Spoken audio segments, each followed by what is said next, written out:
Some people call it conviction when what they really mean is control. One of the clearest signs of spiritual manipulation is when control gets dressed up as holiness. And let's tell the truth, people aren't always compliant just because they're scared.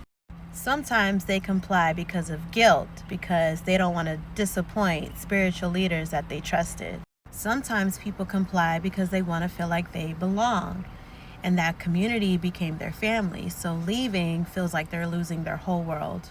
Some people comply due to false honor language.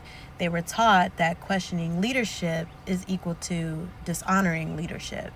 And some people comply due to people pleasing and trauma conditioning. They learn that feeling safe means keeping other people happy. And let's be honest, a lot of people also comply due to hope. They keep thinking that this leader, this church, and this environment will eventually change. And sometimes compliance is wrapped up in identity. So their role, their title, their service, and their sense of purpose is all tied up into that system. Sometimes compliance is wrapped up in access and proximity. So people stay because when they feel close to power, platform, mentorship, or covering, it feels very spiritually significant to them. And if we be really, really honest, a lot of compliance is wrapped up in shame because harmful systems like to convince people that if they leave, it proves that they're the ones that were the problem.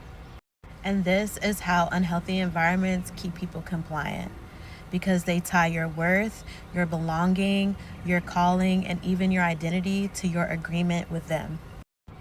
But in James chapter 3, verse 17, says that wisdom from above is first pure, then peaceable, gentle, open to reason, full of mercy and good fruit, impartial, and sincere.